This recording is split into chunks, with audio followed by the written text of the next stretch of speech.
होता है plus minus minus करते हैं, बट जो साइन लगाते हैं ना वो बड़े नंबर का लगाना चाहिए। तो इसमें से बड़ा नंबर 7 था, तो इसलिए माइनस का साइन लगना था। तो -1 किस किस बच्चे का आया है? बिल्कुल करेक्ट है, ए ऑप्शन इसका आंसर है। 1 नहीं आएगा, -1 आएगा, ए ऑप्शन। तो आई होप सबका आंसर ए ही आया होगा, -1। कमेंट कीजिए किस किस ने -1 लिखा है सेकंड क्वेश्चन का आंसर। ठीक है,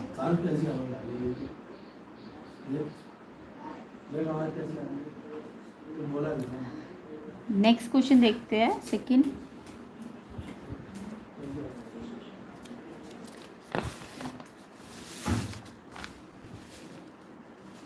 तो यहाँ पे ये क्वेश्चंस हिंदी मीडियम वाले भी देख लो, बस बाकी डिस्कस हम हिंदी मिक्स इंग्लिश में करेंगे। तो देखो थर्ड क्वेश्चन देखते हैं। Area of sector of a circle with radius 7 when the angle of the sector is 60 degree. यहाँ पे आपको एरिया ऑफ सेक्टर बोला है निकाल लो, और रेडियस भी दी हुई है और एंगल भी दिया हुआ है ना।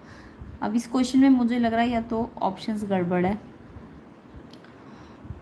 क्योंकि कोई भी ऑप्शन आपके आंसर से मैच नहीं कर रहा। कमेंट करो इसमें किसका आंसर आया का, इनमें से कोई भी ऑप्शन। मुझे इसमें कुछ क्वेश्चन में गड़बड़ लग रही है थर्ड क्वेश्चन में। तो यहाँ पे तो सिंपल एरिया ऑफ सेक्टर का तो सबको फॉर्मूला पता होगा। एरिया ऑफ सेक्टर क्या होता है? πr² और θ/360। ये फॉर्मूला तो सिंपल होता है। तो अगर इस फॉर्मूले में मैंने एरिया ऑफ सेक्टर की फॉर्मूला लगाया, उसमें r रेडियस दी हुई है 7, तो रेडियस की जगह 7 रख दिया, स्क्वायर है ना तो 2 बार 7 लिखना था। और एंगल थीटा कितना दिया हुआ है? ये आपको 60 डिग्री दिया हुआ है, और अपॉन में 360 था। तो 22/7, रेडियस 7 है, 2 बार लिखनी है क्योंकि स्क्वायर है। थीटा आपको 60 दिया है, अपॉन में 360। तो ये 60 से 360 तो कट के 60 बन जा, 66 जा, 6 आ गया, है ना। अब अगर आप इसे, अच्छा 6 भी है ना नीचे, ठीक है। 154/6, नहीं ये 6 भी था, करेक्ट है। तो ये 2 से कटेगा, 2 3 जा 2 7 जा 14, 2 7 जा 14, आ गया आंसर। ये 6 भी था ना नीचे, इसलिए 6 लिखना था। 77/3 स्क्वायर सेंटीमीटर किसी ऑप्शन में है ना, इसका आंसर आ जाएगा। 6 से डिवाइड हो रहा है ना, क्योंकि 6 भी है नीचे। यस, तो यानी 77/3 स्क्वायर सेंटीमीटर, बी ऑप्शन है इसका आंसर। करेक्ट है क्वेश्चन, बी ऑप्शन इसका आंसर है। तो आई होप सबका आंसर आ गया होगा। तो यहाँ पे 60 से ये 366 पे कटा है, तो और 7 से 7 भी कट जाएगा, और ये मल्टीप्लाई करके तो 154 आ रहा है, और नीचे 6 भी था, इसलिए इसका आंसर 77/3 स्क्वायर सेंटीमीटर है। ऑप्शन बी इसका आंसर है। किस किस बच्चे का ऑप्शन बी आया है? बिल्कुल करेक्ट है। एंड वीडियो को शेयर कर दो ज़्यादा से ज़्यादा, एंड लाइक कर दो। लाइक नहीं कर रहे हो, जल्दी जल्दी लाइक करो, जल्दी जल्दी, फिर हम इसे सॉल्व करेंगे क्वेश्चन पेपर को पूरा। समझ आ गया? तो 77/3 स्क्वायर सेंटीमीटर, बी ऑप्शन इसका करेक्ट आंसर है। नेक्स्ट क्वेश्चन पे आते हैं, question number 4। 2 different coins toss together, the probability of getting exactly 1 tail. यहाँ पे बोला 2 कॉइन्स है, हमने इकट्ठा टॉस किया। जब भी 2 कॉइन को टॉस करते हैं तो आउटकम्स तो सबको बनाने आते हैं ना, और आपको बोला है कि प्रोबेबिलिटी निकालो एग्जैक्टली एक टेल आए, एक ही टेल आना चाहिए। तो पहले आउटकम बनाओ 2 कॉइन्स वाले। तो 2 कॉइन्स वाले जो आउटकम्स होते हैं उसमें या तो दोनों में हेड आया या एक हेड टेल आया, दूसरे में पहले टेल आया फिर हेड आया, या फिर दोनों टेल आए। ये 4 आउटकम्स बनते हैं जब भी 2 कॉइन वाला केस होता है ना। तो टोटल तो 4 है। अब एग्जैक्टली एक टेल की प्रोबेबिलिटी निकालनी है। तो एक टेल कितनी में आ रहा है? देखो एक, सिर्फ एक ही टेल आना चाहिए, यानी एक तो इसमें आ रहा है एक ही बार टेल, और एक बार इसमें आ रहा है। तो यानी ऐसे वाले कितने हैं? 2। तो एग्जैक्टली 1 टेल वाले कितने हैं? 2, और टोटल कितने हैं? 4। टोटल 4 है ना, टोटल को नीचे रखना चाहिए और जो पूछा है उसको ऊपर। तो 2/4, यानी से कैंसिल कर लो, 2 1 जा 2 2 जा, तो 1/2 आंसर है इसका। 1/2 किस किस बच्चे का आया है? कमेंट कीजिए। बी ऑप्शन है इसका answer, option B. Fourth question का आंसर ऑप्शन बी है। नेक्स्ट क्वेश्चन देखो, 5th क्वेश्चन। तो सारे सेट्स के ही सोल्यूशन मिल जाएंगे आपको, इवन स्टैंडर्ड के भी सोल्यूशन हो रहे हैं। अभी थोड़ी देर में स्टैंडर्ड वाली जो स्टैंडर्ड का पेपर है उसका भी सोल्यूशन मिल जाएगा।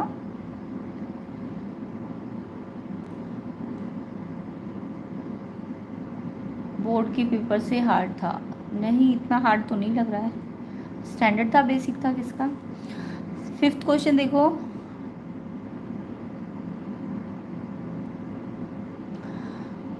In the given figure in triangle P Q R S T Q R parallel है, एस टी क्यू आर के पैरेलल है।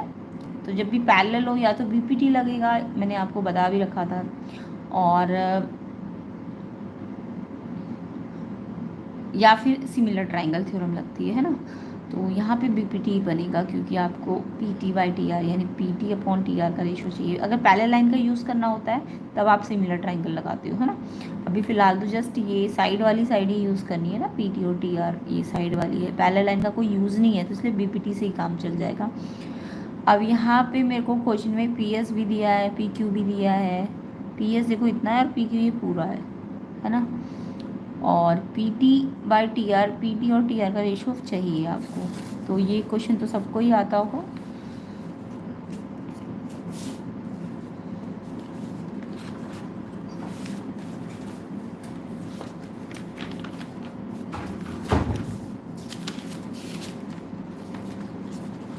तो देखो इसमें ये इसके पैरेलल था, एसटी और पीएस और पीक्यू दिया हुआ था। तो पीएस और पीक्यू पूरा पता है, तो एसक्यू कैसे निकलेगा। एसक्यू निकालने के लिए आपको पूरे पीक्यू में से पीएस को हटाना पड़ेगा, यानी 40 में से 16 हटाना पड़ेगा, 24, है ना। क्योंकि जब हम पैरेलल में बीपीटी लगाएंगे तो बीपीटी क्या कहते हैं, अगर ये पैरेलल है तो ये जो साइड्स के रेशो है, पीएस और एसक्यू का रेशो और पीटी और टीआर का रेशो बराबर होता है, इसी को बीपीटी कहते हैं, है ना। तो पीएस आपको 16 दिए, बट एसक्यू आपको नहीं दिए, आपको पीक्यू दिए। तो एसक्यू निकाल ली हमने 40 में से 16 माइनस करके, और ये पीटी बाई टीआर तो आपको निकालना था, ये दोनों पता है, ये 16 आ गया, और ये 40 माइनस 16 24, रेशो निकालना है इसका। तो 4 से कैंसिल हो जाएगा, 4 4 जा 4 6 जा, फिर 2 से कैंसिल होगा, 2:3 आंसर है। 2:3 किस किस बच्चे का आया है कमेंट कीजिए।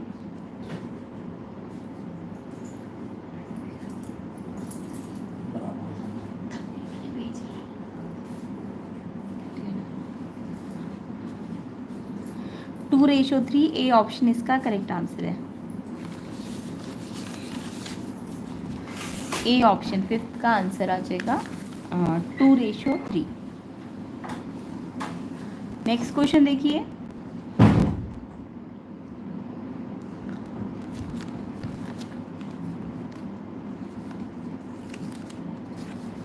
क्वेश्चन देखेंगे, which of the following is an incorrect statement.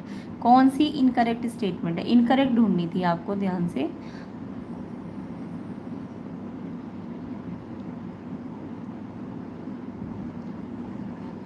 तो यहाँ पे पहले इसे देखो, दो कॉन्ग्रेंट ट्राइंगल ऑल्सो सिमिलर, दो कॉन्ग्रेंट ट्राइंगल जो होते हैं सिमिलर होते हैं। यस, कॉन्ग्रेंट ट्राइंगल सिमिलर हो सकते हैं, बट उल्टा बोले सिमिलर ट्राइंगल कॉन्ग्रेंट होते हैं तो इनकरेक्ट होता, बट कॉन्ग्रेंट है तो ऑल कॉन्ग्रेंट हमेशा सिमिलर होते हैं, ये ठीक है, ये ऑप्शन तो ठीक है, ये वाला। हमें इनकरेक्ट ढूंढना है, तो कॉन्ग्रेंट सिमिलर होते हैं, बट सिमिलर अगर बोले तो कॉन्ग्रेंट नहीं होते, ये याद रखना। तो यस, कॉन्ग्रेंट तो सिमिलर होंगे, ये ट्रू है। Square and rhombus not similar, square and rhombus similar नहीं है। यस, स्क्वायर में एंगल 90 डिग्री होता है और रोम्बस के एंगल ज़रूरी थोड़ा ना 90 डिग्री होंगे, उसमें तो बस एक कॉमन चीज़ है कि दोनों की साइड्स इक्वल है, बट एंगल यहाँ 90 होता है, यहाँ एंगल कुछ भी हो सकता है, तो ये सिमिलर होंगे नहीं होते सिमिलर। तो यस ट्रू है, नॉट सिमिलर बोला है इन्होंने, तो ये भी ट्रू है। टू ट्राइंगल सिमिलर होंगे अगर उनकी कॉरस्पॉन्डिंग साइड प्रोपोर्शनल है। यस, सिमिलरिटी का रूल होता है ना, अगर दो ट्राइंगल की साइड्स प्रोपोर्शन में होते हैं तो वो सिमिलर होते हैं, बिल्कुल करेक्ट, ये भी ठीक है। Two polygons are similar if and only if their corresponding side are in proportion. दो पॉलीगन्स सिमिलर हो सकते हैं अगर उनके कॉरस्पॉन्डिंग साइड्स इन प्रोपोर्शन हो।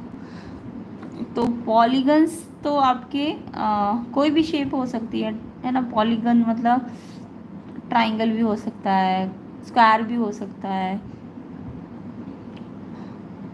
तो अगर साइड्स प्रोपोर्शन में हो तो क्या वो सिमिलर होंगे? नहीं। देखो जैसे स्क्वायर और रोम्बस की बात करूँ मैं, तो स्क्वायर की साइड मान लो 5 सेंटीमीटर स्क्वायर बनाया आपने, 5 सेंटीमीटर साइड का, तो 5 सेंटीमीटर साइड का आप रोम्बस भी तो बना सकते थे, है ना।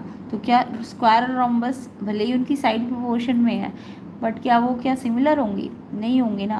तो इन्होंने बोला दो पॉलीगन सिर्फ साइड प्रोपोर्शन होने से सिमिलर हो जाएंगे। अगर सेम स्क्वायर स्क्वायर होता या रोम्बस रोम्बस होता तो ये तब हो जाता, बट स्क्वायर रोम्बस दोनों पॉलीगन्स है और क्या पता उनकी साइड भी प्रोपोर्शन में आ जाए, तो उसका मतलब ये थोड़ी ना होगा कि वो प्रोपोर्शन में होंगी। तो ये इनकरेक्ट है, डी वाला इनकरेक्ट है इसमें। तो किस किस बच्चे ने इनकरेक्ट में डी ऑप्शन पे टिक किया, कमेंट करना। तो डी वाला आपको बोला था इनकरेक्ट वाला ढूंढो, तो ये ए तो करेक्ट है, बी भी करेक्ट है, सी भी करेक्ट है, बट डी इनकरेक्ट है, इसलिए आंसर डी होगा। ठीक है, 6th क्वेश्चन का आंसर डी है। किस किस बच्चे ने डी किया है?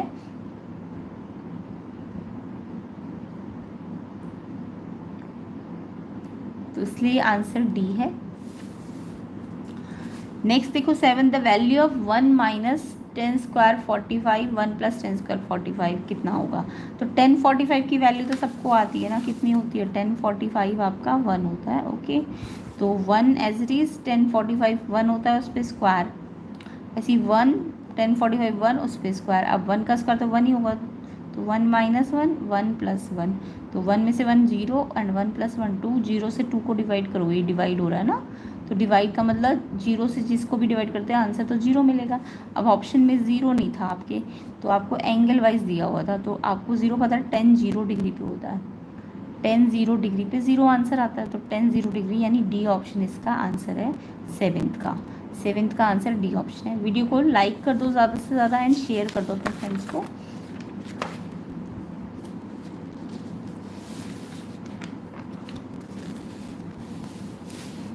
नेक्स्ट देखो 8th का आंसर, सारे बच्चे कमेंट कीजिए क्या आया है, जल्दी जल्दी कमेंट कीजिए 8th का आंसर क्या लिख के आए हो।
तो इसका आंसर बताइए जल्दी से 8th का, empirical relationship between the 3 measures of central tendency. 3 measure of central tendency कौन कौन से? मीन, मीडियन, मॉड, है ना। अब इनके बीच में रिलेशनशिप, तो फॉर्मूला आपको सबको आता होगा, मेन फॉर्मूला ये होता है, ये अगर सबको आता है तो फिर आप अपने ऑप्शन से मैच कर सकते थे। मॉड होता है 3 मीडियन माइनस 2 मीन। मॉड कैसे निकलता है? 3 मीडियन माइनस 2 मीन। तो यहाँ पे कहीं पे देखो मॉड तो है इन दोनों में, है ना। मॉड सिंगल होता है हमेशा, तो मॉड सिंगल इसमें और इसमें है, बाकी यहाँ तो मॉड में 3 है और यहाँ भी मॉड सिंगल ही है, यानी ये वाला तो ऑप्शन से हट गया है ना, मॉड कभी 3 टाइम्स नहीं होता है। अब आपको मॉड में 2 मीन प्लस होगा, यस। देखो मीन को इधर ले जाओगे तो यहाँ माइनस में, तो यहाँ जाके क्या हो जाएगा? प्लस हो जाएगा ना, तो मॉड प्लस 2 मीन कर दूंगी तो 3 मीडियन आ जाएगा, यानी ऑप्शन ए इसका करेक्ट है। तो आप मेन फॉर्मूला याद रखा करो, फिर अपने ऑप्शन से मैच कर लिया करो। तो ए ऑप्शन है इसका करेक्ट आंसर। 8th का आंसर ए ऑप्शन। किस किस बच्चे ने लिखा है कमेंट करो जल्दी जल्दी, और मैंने पूछा भी था किसी ने कमेंट नहीं किया। तो 8th का आंसर ए ऑप्शन है, 3 median mode plus 2 mean. Main formula अगर याद है ना आप, तो अपने ऑप्शन से मैच कर लेना, तो आपको मिल जाएगा। नेक्स्ट देखो, a fair die is thrown once, the probability of getting an even number less than 3। एक डाई है, उसको एक ही बार थ्रो किया है। एक बार थ्रो करने का मतलब कितने आउटकम्स बनेंगे? 1 2 3 4 5 6, ये आउटकम्स बनते हैं एक सिंगल थ्रो में, है ना। सिंगल थ्रो है ना, क्योंकि तो सिंगल थ्रो में तो 1 2 3 4 5 6 आउटकम्स बनेंगे। अब आपको प्रोबेबिलिटी बोलिए even number less than 3, even number चाहिए लेस देन 3 होना चाहिए। तो इवन नंबर तो वैसे मेरे पास 3 थे, 2 4 और 6, बट आपको कंडीशन दे दी है लेस देन 3, तो 4 और 6 तो नहीं ले सकते क्योंकि वो तो लेस देन 3 नहीं है, तो 2 ही आएगा सिर्फ। तो यानी 2 का मतलब कितने आउटकम्स आएंगे, सिर्फ ये वाला ना, तो एक आउटकम आएगा यानी लेस देन 3 वाला। इवन होगा, इवन होता, सिर्फ इवन होता तो 3 आते, बट अगर लेस देन 3 है तो सिर्फ यही वाला तो आएगा। तो यानी कि एक और टोटल कितने थे, 6, तो 1/6 ए ऑप्शन आंसर है 9th का। 1/6 ए ऑप्शन इसका करेक्ट है।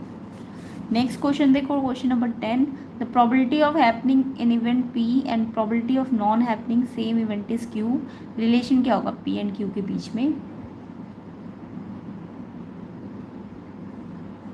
ठीक है। तो यहाँ पे आपको पता है कि प्रोबेबिलिटी किसी भी इवेंट की होने की और ना होने की, ई और ई नॉट, ई और ई नॉट की जो प्रोबेबिलिटी का सम होता है ना वो 1 होता है, ये फॉर्मूला आना चाहिए। ई और ई नॉट की प्रोबेबिलिटी का टोटल 1 होता है, तो यानी ई होने की प्रोबेबिलिटी पी दी है और ना होने की क्यू दी है, तो इनका टोटल कितना आना चाहिए 1, तो ऑप्शन सी इसका करेक्ट आंसर है 10th का, ठीक है। तो होने की प्रोबेबिलिटी प्लस ना होने की इक्वल टू 1, सी ऑप्शन इसका आंसर है। अगला क्वेश्चन देखते हैं 11th,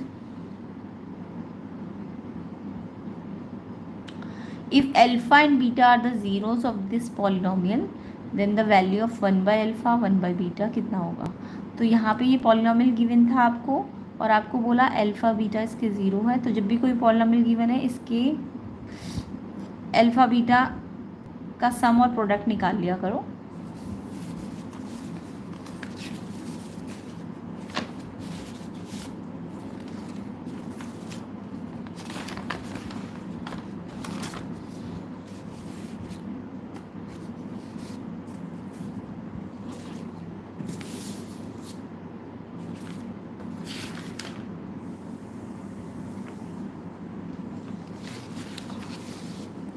तो 11th क्वेश्चन देखिए, तो यहाँ पे मेरे को ये पॉलिनॉमियल गिवन है, ठीक है।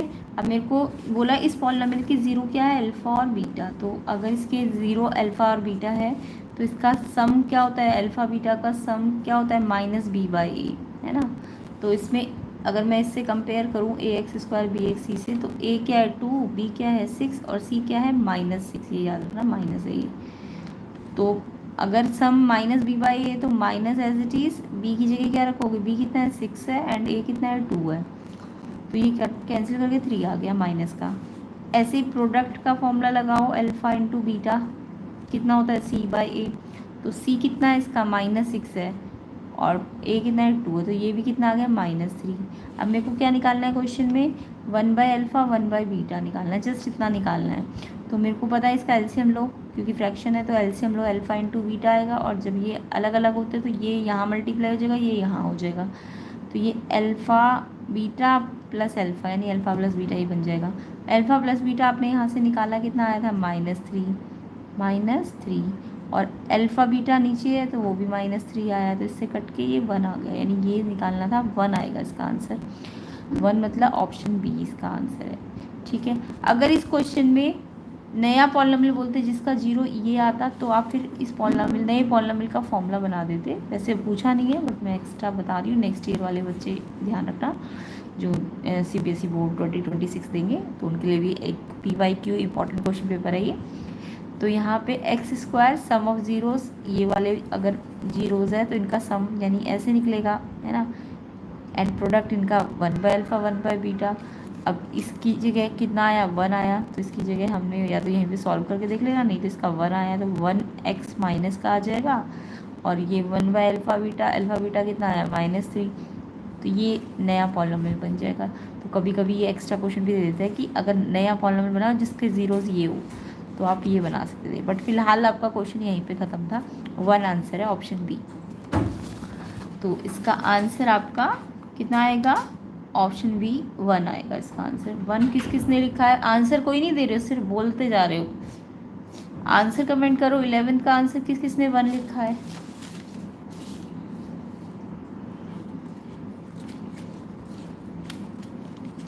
आंसर पूछ रही हूँ, कोई बच्चा आंसर का क्वेश्चन के आंसर का ऑप्शन नहीं बता रहा है यानी मैच नहीं कर रही है ना, ये मतलब होता है किस किस के मैच कर रहे हैं बताओ। 10th का आंसर किस किसने सी लिखा है, 11th का आंसर किस किसने बी लिखा है।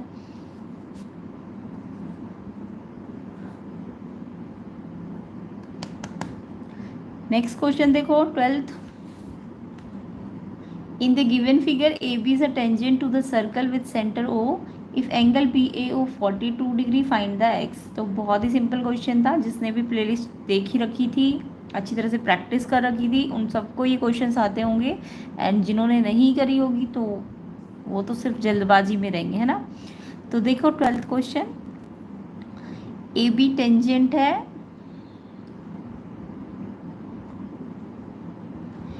AB टेंजेंट है और इफ़ एंगल बी ए ओ 42, ये जो एंगल है 42 डिग्री गिवन है एंड एक्स आपको ये वाला एक्स फाइंड करना था।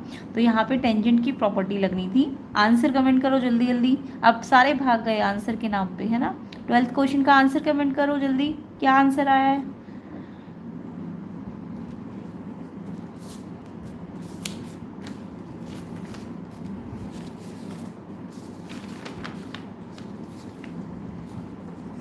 थर्टी S2, 30S2, 30S1, ये सब सॉल्व आपको थोड़ी देर में मिल जाएंगे इन सबके सॉल्यूशंस।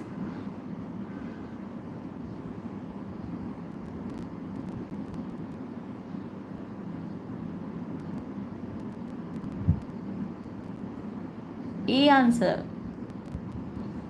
सी, निशांत बोल रहा है सी और बोल रहे ए।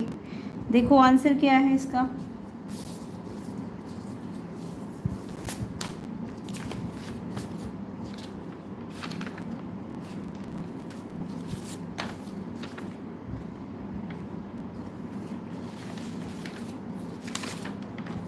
क्वेश्चन नंबर 12th का आंसर देखो। सबसे पहले तो आपको क्या बोला था, ये एक सर्कल था, है ना। सर्कल पे ये टेंजेंट थी और ये देखो ओ, ये ओ है यानी ये सेंटर है ऑब्वियसली, है ना। कुछ बोला, हाँ बोल रखा है सेंटर ओ है। तो ये आपको पता है ना, टेंजेंट पे ये जो भी सेंटर से ये रेडियस जाती है ये परपेंडिकुलर होती है, ये सबको पता है, 90 डिग्री बनाएगी। और ये एंगल भी आपको 42 दिया है, तो ये 90 है 42, तो ट्राइंगल के एंगल सम लगा दो तो ये निकल जाता। और फिर एक्स निकालना है तो लीनियर से निकल जाता, ऐसे करके निकालना था, ठीक है। तो ये 42 है, ये 90 है, क्योंकि ओ बी रेडियस टेंजेंट पे परपेंडिकुलर होगी, ठीक है। अब आपको ये ट्राइंगल की प्रॉपर्टी, एक तो या तो आप इस ट्राइंगल की प्रॉपर्टी लगा के ये अंदर वाला एंगल निकाल लो, ये एक्स निकालना है, बट मैं पहले अंदर वाला अगर निकालूँ तो देखो ये 90, ये 42, तो 90 42 कितना होता है 132, एंड ये निकालना है तो 180 में से माइनस करना पड़ेगा। ये एंगल सम प्रॉपर्टी आती है ना सबको, ये तीनों का सम 180, तो ये दोनों अगर 132 है तो तीसरा कैसे आएगा, इसमें से इसको माइनस करके, तो ये 48 ये वाला आएगा। आपको ये वाला थोड़ी ना निकालना है, आपको तो ये वाला निकालना है। तो 48 कैसे आंसर होगा, ये वाला निकालना है एक्स। तो एक्स के लिए फिर से लीनियर पेयर लगाओ, तो एक्स आएगा आपका 180 में से इधर वाला एंगल माइनस, इसको मान लो ये वाई है, तो ये वाई आया 48। तो वैसे वाई दिया नहीं है क्वेश्चन में, बट एक्स निकालने से पहले ये निकालना पड़ेगा। तो वाई 48 आएगा, एक्स आएगा 180 में से 48 लीनियर पेयर से, तो ये आएगा 132 ऐसे करके। तो एक्स 132 आना था। तो यहाँ पे चाहे आप एंगल सम प्रॉपर्टी से पहले अंदर वाला एंगल निकालना था, या और फिर लीनियर से एक्स निकाल लेना था, या फिर आप ऐसे भी कर सकते थे, ये ट्राइंगल है, ये ट्राइंगल है, इसमें ये एक्सटीरियर एंगल है ना, एक्सटीरियर एंगल किसके बराबर होता है, इन दोनों एंगल के सम के। ये एक्सटीरियर एंगल है ट्राइंगल का, तो एक्सटीरियर एंगल इन दोनों के सम के बराबर होता है। तो ये मैंने एक्सटीरियर से कर दिया कि एक्सटीरियर एक्स है और ये किसके बराबर होगा, ये जो दोनों है 90 और 42, तो 132 आंसर है इसका, ऑप्शन डी। ऑप्शन डी किस किस बच्चे ने लिखा है, डी ऑप्शन 132। चलिए 13 का आंसर जल्दी कमेंट कीजिए, क्या लिख के आए हो। 13 का आंसर जल्दी जल्दी कमेंट कीजिए।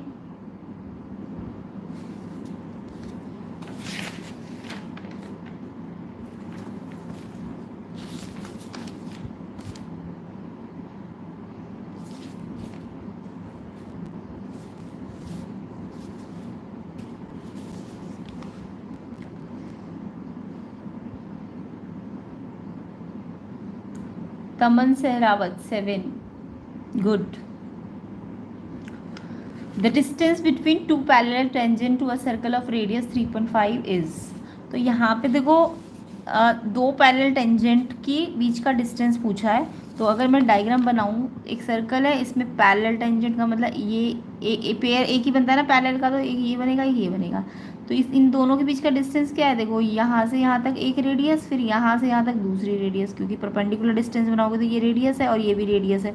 तो रेडियस रेडियस यानी 2 रेडियस होता है। तो ये फॉर्मूला याद रखा करो कि जो डिस्टेंस होता है दो पैरेलल टेंजेंट का, वो 2 रेडियस होता है। ठीक है, तो 2 रेडियस का मतलब 2 और रेडियस कितनी दी थी 3.5, 2 इंटू 3.5 करोगे तो मल्टीप्लाई कर दो 7 आ जाएगा।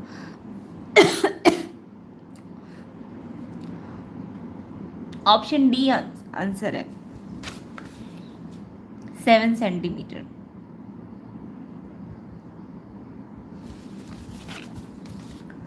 तो 7 सेंटीमीटर जिन जिन बच्चों का आया है बिल्कुल करेक्ट है। एंड वीडियो शेयर कर दो, लाइक कर दो ज़्यादा से ज़्यादा। 14 देखेंगे।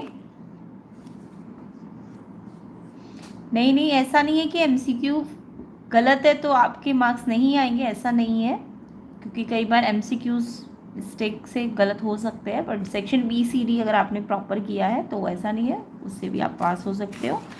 ठीक है, बट ये कि अगर आपके सेक्शन ए में एटलीस्ट 10 to 12 मार्क्स आ गए तो आपके लिए पास होना बहुत आसान हो जाता है। ठीक है, तो 14-15 को देखते हैं अब। 14 का आंसर जल्दी से कमेंट कर दो, क्या लिख के आए हो। Which of the following is not the graph of a quadratic polynomial. तो यहाँ पे बोला कौन सा नहीं है, नॉट वाला पूछा है। आपको पता है क्वाड्रेटिक पॉलिनोमियल का ग्राफ कैसा होता है, पैराबोला होता है। कैसा होता है, पैराबोला, यू शेप। ठीक है, तो कोई भी क्वाड्रेटिक पॉलिनोमियल का ग्राफ यू शेप में होना चाहिए। अब वो यू शेप अपवर्ड भी हो सकती है, डाउनवर्ड भी हो सकती है, यू शेप होनी चाहिए, पैराबोला होना चाहिए। ठीक है, तो देखो ये भी यू शेप है, ये भी यू शेप है, ये भी यू शेप है ना। तो ये अपवर्ड पैराबोला है, ये डाउनवर्ड पैराबोला है। तो ये तीनों ग्राफ किसके है, ये क्वाड्रेटिक के है। बट आपको नॉट पूछा है, तो ये वाला जो ग्राफ है देखो ये यू शेप नहीं है, ये तो ऐसे है ना। और यहाँ पे कितनी जगह पे काट रहा है एक्स एक्सिस को, 1 2 3। तो जहाँ पे 3 जगह पे काटेगा तो थोड़ी ना क्वाड्रेटिक होगा। क्वाड्रेटिक तो या तो एक ही पॉइंट पे कटता है, या 0 पॉइंट पे कटता है, या फिर बिल्कुल भी नहीं। जैसे ये 0 पॉइंट पे कट रहा है तो ये नो रियल रूट है ना, नो रियल रूट। यहाँ पे एक्स एक्सिस को कहीं नहीं काट रहा ना, तो ये नो रियल रूट है। बट ये है तो क्वाड्रेटिक क्योंकि यू शेप है, ये भी यू शेप है, ये एक ही 0 है और इक्वल 0 है इसका, है ना। दोनों 0 कैसे, इक्वल 0 है। तो यानी कि ये आपका ये भी यू शेप है तो ये क्वाड्रेटिक है। ये भी यू शेप है, इसके 2 0 है, तो ये रियल रूट वाली कंडीशन है। ये रियल रूट वाली कंडीशन है, ये इक्वल रूट वाली कंडीशन है, एंड ये नो रियल रूट वाली कंडीशन है। तो ये तीनों ही पैराबोला है, तो ये है तीनों। बट नॉट वाला ये 3 जगहों पे काट रहा है, तो ये 3 रूट थोड़ी ना हो सकते किसी भी क्वाड्रेटिक के। तो इट मीन्स ये वाला जो ग्राफ है ये नहीं है पॉलिनोमियल क्वाड्रेटिक वाला। तो ये नॉट वाला पूछा था, तो डी ऑप्शन इसका आंसर है। किस किस बच्चे ने डी पे टिक किया है, यानी बिल्कुल ठीक है। तो अपने अभी मैं टोटल 20 में से पूछूंगी किस किस के कितने ठीक है। अगर आपके 15 ठीक है तो आप तो बिल्कुल पक्का पास हो गए हो पेपर में। हाँ, अगर 10 भी ठीक है तो यानी इजी हो जाएगा पास होना। बाकी तो सेक्शन बी सी डी पे भी डिपेंड करेगा। नेक्स्ट देखो 15 question, if the quadratic equation this has real and equal root then. अब इसका आंसर जल्दी बताओ क्या क्या लिख के आए हो 15 का आंसर। तो यहाँ पे ध्यान रखना था, quadratic generally ax² bx + c होता है, तो आपको उससे तो आपको याद होंगी चीज़ें क्या क्या होती है। बट यहाँ पे देखो ध्यान से, x के साथ a है, b नहीं है। तो यहाँ पे क्या कंडीशन लगा के आए हो, c बोल रहे ज़्यादातर बच्चे। देखो आपको क्या बोला, ये है ax² ax + c 15 है ना। 14 का तो समझ आ गया। डी वाला नॉट है, नॉट वाला पूछा था तो नॉट वाला ही आंसर देना था, तो डी ऑप्शन है 14 का। तो 15 देखो ax² ax c, यहाँ a तो वैसे जनरली क्या होती है quadratic ax² bx + c = 0। But यहाँ पे देखो a तो a ही है, बट b क्या है, a है, b क्या है, a है, याद रखना। बाकी c तो c है, जनरल फॉर्म ये होती है। तो यहाँ नहीं कि इस वाली फॉर्म में a तो a है बट b क्या है, b भी a ही है, और c तो c है। तो ये ध्यान रखना है आपको। तो पहले तो कंडीशन लगानी है रियल इक्वल रूट की। रियल इक्वल का मतलब डी जीरो होता है, ये तो सबको पता है ना। जब भी रियल इक्वल हो तो डी की वैल्यू डिस्क्रिमिनेंट जीरो होता है। अब डी कैसे निकलता है, बी स्क्वायर माइनस 4ac। अब इसमें देखो, इसके अकॉर्डिंग अगर मैं देखूँ तो बी क्या है, बी नहीं है, बी क्या है, बी की जगह ये फॉर्मूला होता है ना डिस्क्रिमिनेंट का, तो अब बी की जगह क्या रखना था आपको, ए रखना था, क्योंकि बी इसमें बी नहीं है, इसमें ए है, तो बी की जगह आपको ए रखना था। A square minus 4ac equal to 0। अब ए स्क्वायर माइनस 4ac में से अगर मैं देखूँ तो ए दोनों में आ रहा है ना, ए स्क्वायर माइनस 4ac में से ए कॉमन निकाल लो, तो अंदर इसमें से एक ए बचेगा और इसमें से ए बाहर है तो 4c बचेगा। अब आपको पता है किसी भी क्वाड्रेटिक में या तो ये फैक्टर 0 के बराबर करते हैं या ये वाला फैक्टर, दो फैक्टर आ गए ना, तो एक फैक्टर ये है और एक ये है, तो या तो ए 0 है या ए माइनस 4c 0 के बराबर है। इसका मतलब ये वाली कंडीशन तो आपको दी नहीं है आपके इसमें ऑप्शंस में, है ना, तो आपको ये वाली कंडीशन, दूसरा जो फैक्टर है उसको 0 के बराबर रखना है। इससे क्या होगा, ए यहीं रहेगा, माइनस 4c अगर उधर भेजोगे तो ये माइनस है तो प्लस हो जाएगा। तो ये वाला ऑप्शन कौन सा, a equal to 4c, a equal to 4c a option है इसका। तो ए ऑप्शन जिन जिन बच्चों ने किया ना बिल्कुल करेक्ट है 15 का। तो बताना कमेंट करके किस किस ने ए ऑप्शन पे टिक किया है क्वेश्चन 15 पे। क्वेश्चन नंबर 15 का आंसर ए ऑप्शन है, ठीक है। ए इक्वल टू 4c ये मैंने करेक्ट करके बता भी दिया है। अगर कोई बात नहीं, गलत भी हो गया है तो आप चीज़ें समझो तो सही, है ना। और जिनको आगे मैथ्स लेना है तो उनको तो बेसिक नॉलेज होनी चाहिए ना मैथ्स की। 16 देखो, the next term of the AP √5 √20 √45 कितना होगा, नेक्स्ट टर्म निकालना। ये तो आई होप सबको आता होगा, जल्दी से कमेंट कर दो 16 का आंसर क्या लिख के आए हो। नेक्स्ट टर्म ऑफ AP √5 √20 √45 कितना होगा। देखो नेक्स्ट का मतलब ये कितनी टर्म्स हो गई, 1 2 3, तो फोर्थ टर्म यानी आपको निकालनी थी क्वेश्चन में, है ना। तो आंसर कमेंट करो, A B A, ज़्यादातर ए बोल रहे हैं।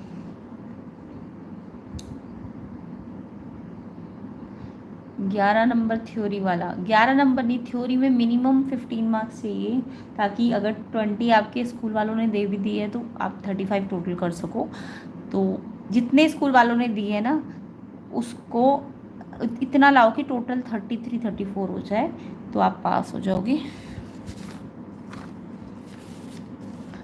चलिए 16 क्वेश्चन देखो, ये भी बहुत ही सिंपल था। आपको AP में 3 टर्म दी और फोर्थ निकालनी थी, ये वाली निकालनी थी, नेक्स्ट का मतलब फोर्थ नंबर वाली निकालनी थी आपको, है ना। तो यहाँ पे A फर्स्ट टर्म कितनी है, √5, A मतलब √5, और D डिफरेंस कैसे निकलता है, सेकंड में से फर्स्ट को माइनस करके, सेकंड में से फर्स्ट को माइनस करके। सेकंड आपकी √20 है एंड फर्स्ट आपकी √5 है। √20 के आपको प्राइम फैक्टर कर लेना है, क्योंकि ये देखो √5 है और ये √20 है, तो माइनस तो कर नहीं पाओगे, तो पहले आप इसे सिंप्लीफाई करना था। 20 के प्राइम फैक्टर 2 2 जा 4 4 5 जा 20, ये होते हैं ना 20 के। अब ये 2 दो बार है, आपको रूट का रूल पता होगा, जब कोई भी नंबर पेयर में होता है तो वो रूट से बाहर ले लिया करो। अगर ये 2 बार है तो ये रूट से बाहर आएगा तो एक बार आ जाएगा, और एक ये तो सिंगल है तो ये रूट के अंदर ही रहेगा। तो यानी √20 को 2 √5 लिख सकते थे, ये √5, ये तो ऑलरेडी सिंप्लीफाई है। अब ये 2 √5 है और ये कितना है, √5 है, इसके आगे कितना है, 1 है ना, इसके आगे कुछ नहीं है ना, 1 है। तो जब भी लाइक टर्म्स हो तो ये √5 को कुछ मत देखना, प्लस माइनस करते हैं तो इनको तो इसको तो एक ही बार लिखो, √5 को। 2 में से 1 को क्या करोगे, माइनस, तो 1, 2 में से 1 को माइनस करके 1 आ गया, और बड़े साइन ही इसका लगेगा जो बड़ा नंबर है तो प्लस का। अब 1 हमें लगा आगे लिख के दिखाने की जरूरत नहीं होती। जैसे आप 2x में से 1x होता है तो आप 2 - 1 करते हो ना, तो 1 आता है, और x एक ही बार प्लस माइनस करते हैं तो इसको एक ही बार लिखना चाहिए, सिर्फ आगे वाले नंबर को प्लस माइनस करना चाहिए। तो 1x में से आप 1 को आप लिखो या 1 लिखो, ऐसे ही 1 √5 है तो √5 आ गया, यानी D आ गया। अब आपको फोर्थ टर्म निकालनी है, A + 3D, फोर्थ है तो 3D होगा, है ना। A कितना है, √5, 3D की जगह अभी √5, तो √5 और 3 √5 को कैसे जोड़ोगे, कैसे बताया, जब जोड़ते तो √5 को तो एक ही बार लिखेंगे, 3 और ये आगे 1 है, तो 3 और 1 कितना, 4, तो 4 √5 आंसर है। अच्छा 4 √5 अगर आपके ऑप्शन में नहीं होता, वैसे तो इस ऑप्शन में है भी, अगर नहीं होता तो आपका ऑप्शन में फिर कैसे आता, ये 4 को अगर आप रूट के अंदर भेजोगे तो एक बार मत भेजना, ये 4 बाहर है ना, तो अगर रूट के अंदर जाएगा तो 2 बार जाएगा, समझ आया।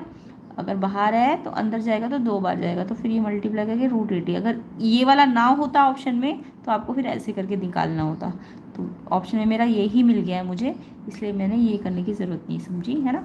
क्योंकि किसी किसी सेट में ना ऐसा भी आ रहा है कि ये इस फॉर्म में ना आके ऐसे फॉर्म में आ रहा है, तो याद रखना। तो यहाँ तो मेरा यही आंसर मेरे ऑप्शन में मैच कर गया, 4√5 बी ऑप्शन। देखो वैसे सारे ऑप्शन में देखो नंबर बड़े बड़े आ रहे हैं ना रूट के अंदर, तो अगर ऐसा यहाँ पे ना होता, ऐसा होता कुछ, तो आप ये 4 को अंदर कितनी बार भेजते, 2 बार भेजते। तो ऑप्शन बी करेक्ट है। आई होप सबका आंसर ऑप्शन बी होगा। तो 4√5 इसका आंसर है। 17 देखो, the solution of the pair of linear equation this and this. 2 linear equations दी हुई है, एक ये और एक ये, इनके सोल्यूशन पूछे थे। सोल्यूशन का मतलब एक्स वाई की वैल्यू। तो यहाँ पे मेरे पास ये 2 इक्वेशन है। एक तो तरीका था कि आप ये एक्स और वाई की ये जो वैल्यूज़ है ना, किसी भी एक इक्वेशन में रख के देख लो, अगर उसकी लेफ्ट साइड राइट के इक्वल आ गई तो यस ये इसका सोल्यूशन होगा। या फिर दूसरा तरीका, आप एलिमिनेशन मेथड लगाते ही हो ना, वो वाला लगा लो। तो ऐसे करके तो एक एक करके बहुत सारा हो जाता, इसलिए हमने सीधा ही एलिमिनेशन से लगा दिया। अदरवाइज सिंपल तरीका मैंने आपको बता दिया कि क्या करना है, एक्स की और वाई की वैल्यू इसमें से किसी एक इक्वेशन में, या तो इसमें रख दो या इसमें रख दो, लेफ्ट साइड पे रखो और राइट 5 यानी 3 × -3 + 4 × 1 किसके बराबर आना चाहिए, 5 के बराबर आना चाहिए।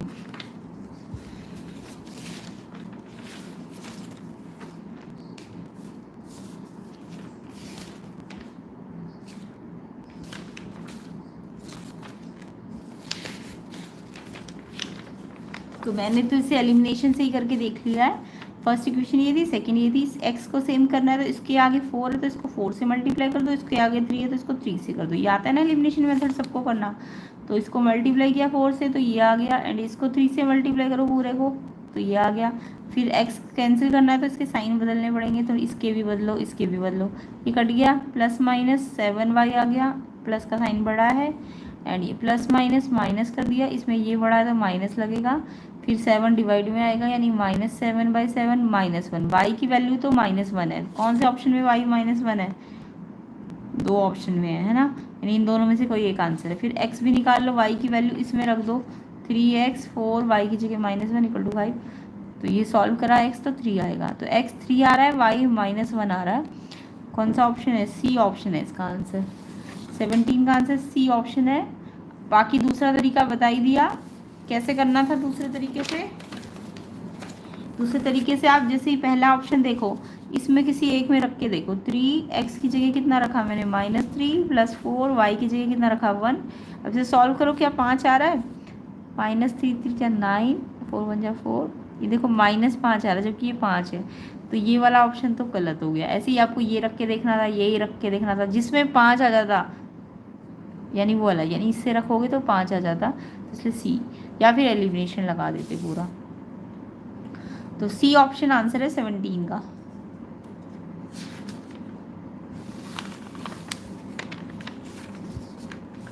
एटीन देखिए, 18 का आंसर कमेंट कीजिए।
एटीन का आंसर किसी ने कमेंट नहीं किया। x tan 45 cos 60 √3 sin 60 cot 60, आपको x फाइंड करना है। तो देखो कैसे करना है, x tan 45 cos 60, इनमें देखो x तो एज चीज़ रखा, tan 45 की वैल्यू टेबल याद होगा तो आपको आती होगी, tan 45 1 होता है, cos 60 आपका हाफ होता है ना, फिर √3 sin 60 √3/2, cot 60 कितना होता है 1/√3। ये वैल्यूज़ आपको आनी चाहिए थी टेबल से, है ना। अब ये देखो ये √3 से ऊपर नीचे कट जाएगा क्योंकि ये मल्टीप्लाई में है तो ऊपर नीचे कट जाएगा। ये 2 इक्वल में इधर भी डिवाइड में और इधर भी, या तो इस 2 को यहाँ डिवाइड से मल्टीप्लाई में लाओगे तो काट के दे दिखा दो, नहीं तो ऐसे ही काट सकते हो। x 1 जा x और √3, तो x कितना आएगा √3। सी ऑप्शन आंसर है इसका, √3 आएगा इसका आंसर। 18 का आंसर क्या है, सी √3।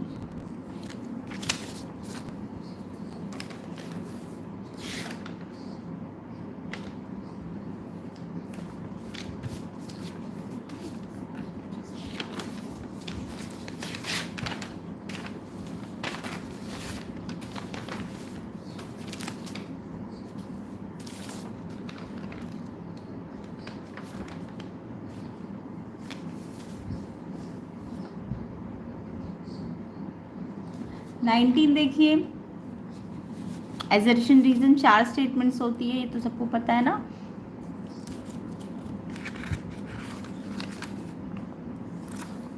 तो देखिए एजर्शन है, area of sector of a circle with radius r, angle with degree measure theta is 2 pi r theta by 360। अभी थोड़ी देर पहले मैंने आपको एरिया ऑफ सेक्टर का फॉर्मूला बताया था। इन्होंने बोला एरिया ऑफ सेक्टर ये होता है, नहीं देखो यहाँ तो 2 पाई r है, एरिया ऑफ सेक्टर में 2 पाई r थोड़ी ना होता है, एरिया ऑफ सेक्टर में पाई r स्क्वायर होता है। जब एरिया बोले तो पाई r स्क्वायर फिर थीटा बाई 360 होता है। तो एरिया ऑफ सेक्टर का फॉर्मूला आपका ये होना चाहिए, जबकि ये जो फॉर्मूला दिया है ना इन्होंने, ये एरिया ऑफ सेक्टर का नहीं है, ये आपका लेंथ ऑफ आर्क का फॉर्मूला है। लेंथ ऑफ आर्क का जो फॉर्मूला होता है सेक्टर में या सर्कल में, वो होता है कि सरकमफ्रेंस लेते हैं और फिर थीटा बाई 360 करते हैं। जब लेंथ ऑफ आर्क बोले तो 2 पाई r लेनी होती है, और जब एरिया सेक्टर बोले, एरिया ऑफ सेक्टर, तो पाई r स्क्वायर थीटा बाई 360। तो ये इन्होंने एरिया ऑफ सेक्टर के लिए फॉर्मूला दिया है, तो ये गलत है, एजर्शन गलत है आपका, है ना।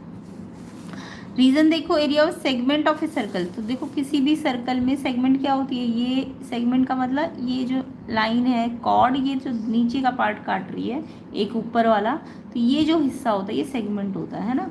अब ये सेगमेंट कैसे निकलता है, मान लो ये एक सेक्टर होता, इस सेगमेंट से कॉरस्पॉन्डिंग एक सेक्टर है, ये सेक्टर है ना पूरा, यहाँ से यहाँ तक ये पूरा सेक्टर है। अब सेक्टर में से अगर हम ये ट्राइंगल हटा दें ये वाला, तो सेगमेंट आ जाती है। तो सेगमेंट का एरिया कैसे आता है, एरिया ऑफ सेगमेंट आता है, ये सेगमेंट कौन सी है पता चल गई ना, सेगमेंट इसे कहते हैं ये, और सेक्टर किसे कहते हैं, ये पूरा सेक्टर है। तो सेक्टर में से अगर मैं ये ट्राइंगल हटा दूँ, सेक्टर के एरिया में से ट्राइंगल का एरिया हटा दो, जो भी कॉरस्पॉन्डिंग ट्राइंगल है, तो वो उससे सेगमेंट का एरिया आ जाता है। तो बिल्कुल ठीक है, ये एरिया ऑफ सेगमेंट कैसे निकलती है, कॉरस्पॉन्डिंग सेक्टर में से ट्राइंगल का एरिया को माइनस करके। तो रीज़न तो बिल्कुल ठीक है, बट एजर्शन गलत है, एजर्शन गलत, रीज़न सही है, एजर्शन गलत है, रीज़न सही है, यानी डी ऑप्शन। 19 का आंसर आपका डी ऑप्शन है। 19 का आंसर डी किस किस का है, कमेंट कीजिए। अगला देखो 20, एजर्शन है, दो ट्राइंगल अगर इक्वी एंगुलर है तो दे आर सिमिलर। यहाँ पे इक्वी एंगुलर बोला है, इक्वी एंगुलर का मतलब समझ गए, जिसके इक्वल एंगल है, यानी दो ट्राइंगल जिनके एंगल सेम है। इक्वी एंगुलर का ना, जिनके एंगल सेम है तो वो सिमिलर होते हैं। यस, सिमिलर होने के लिए जस्ट एंगल सेम होने चाहिए। सिमिलरिटी का क्राइटेरिया पता है ना, एंगल एंगल सिमिलरिटी भी होती है, यानी अगर दो एंगल इक्वल है तो ट्राइंगल सिमिलर होते हैं, या तीनों एंगल इक्वल है, दो एंगल का अंदर तीनों एंगल इक्वल हो जाते हैं ना। तो यस, अगर इक्वी एंगुलर है तो वो सिमिलर होते हैं, बिल्कुल ठीक है, एजर्शन बिल्कुल ठीक है।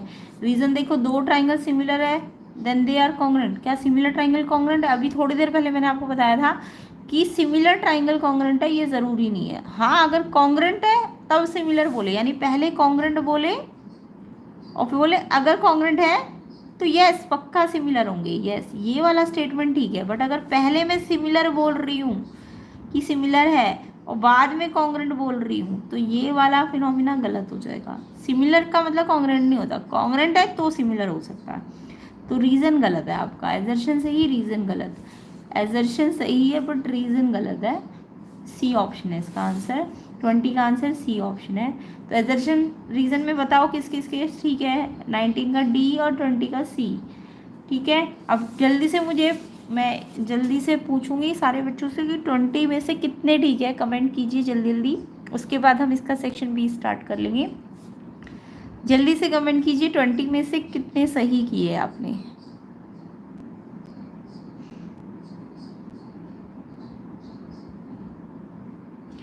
30s3 का बता दूँ? 30s3 का इसके थोड़ी देर बाद आ जाएगा। बाकी कुछ क्वेश्चंस तो मैच कर रहे हैं, वो आप चेक कर लो।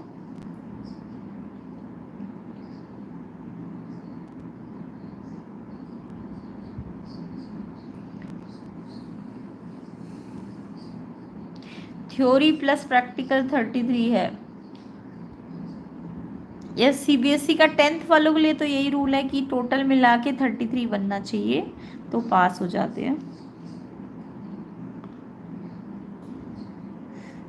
30s3 यस, स्टैंडर्ड का थोड़ी देर में आ जाएगा आंसर्स। 4/20 बहुत कम, ठीक है। एटलीस्ट 10 तो ठीक होने थे। चलो कोई नहीं, क्या पता सेक्शन बी से आपने अच्छा किया हो।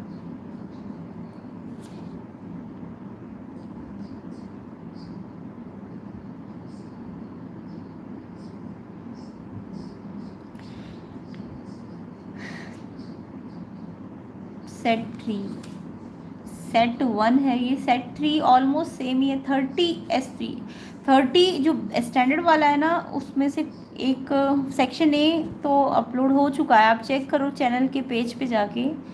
सेक्शन ए अपलोड हो चुका है स्टैंडर्ड का। चलिए सेक्शन बी को देखते हैं।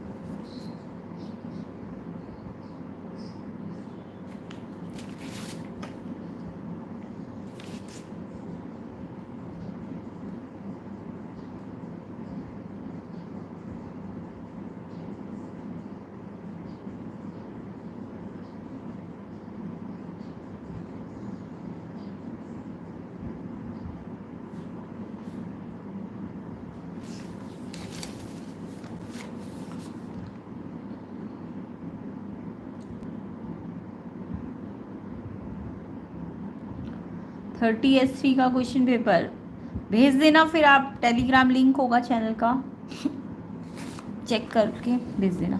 सेक्शन बी देखो, 21st question. In a school there are 2 section A and B of class 10, there are 40 student in section A, 36 section B. आपको पूछा है नंबर मिनिमम कितनी बुक्स चाहिए ताकि वो सेक्शन ए और बी में इक्वली डिस्ट्रीब्यूट हो जाए। तो क्वेश्चन तो समझ आ गया होगा। तो जब भी किसी चीज़ का मिनिमम पूछा जाता है, 2 नंबर्स है, एक 48 स्टूडेंट है सेक्शन ए के और 36 सेक्शन बी के है, तो जितने स्टूडेंट है उतनी बुक्स भी चाहिए होंगी, है ना। तो स्टूडेंट और बुक्स ऑलमोस्ट क्या है, जितने स्टूडेंट है उतनी तो बुक भी चाहिए, तो मिनिमम बुक्स से पूछिए। तो मिनिमम जब भी पूछे जाते हैं 2 नंबर्स में, तो आपको एलसीएम निकालना होता है उन 2 नंबर्स का। अगर मैक्सिमम पूछी जाती है तो एचसीएफ निकालना होता है। ये तो सबको पता है ना।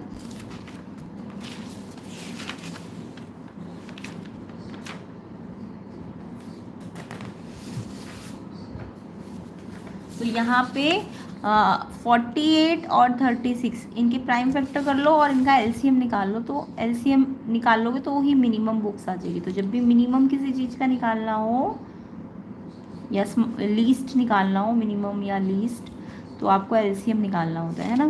तो 48 के प्राइम फैक्टर सबको आते हैं, कैसे करते हैं? 48 2 2 ज़ा 2 4 ज़ा 2 1 ज़ा। आंसर कमेंट कर दो अगर किसी को आता है तो। 2 into 2 into 2 into 2 into 3 and 36 के भी प्राइम फैक्टर करने थे। 2 से कट गया, 2 इंटू 2 इंटू 3 इंटू 3। अब देखो एलसीएम में क्या होता है, 2 की पावर यहाँ 4 है और यहाँ कितनी है, 2 है। तो जो मैक्सिमम पावर है वो ले लो। 2 की पावर यहाँ 4 है और यहाँ 2 है, तो 2 नहीं लोगे, 4 लोगे, याद रखना, ठीक है। और यहाँ 3 एक बार है, यहाँ 2 बार है, तो 3 की पावर कितनी लोगे, 2। मैक्सिमम पावर लेनी है तो 2 को 4 बार 16 आएगा। 2 2 जा 4 2 जा 8 2 जा 16, 2 4 जा 8 मत लिख देना, 2 2 4 बार मल्टीप्लाई करना है और 3 2 बार करना है। तो 3 को 3 से करोगे 9, 16 9 जा 1 144 इतना आएगा इसका आंसर। इतनी नंबर ऑफ बुक चाहिए 144। तो इन दोनों नंबर्स का आपको एलसीएम निकालना था।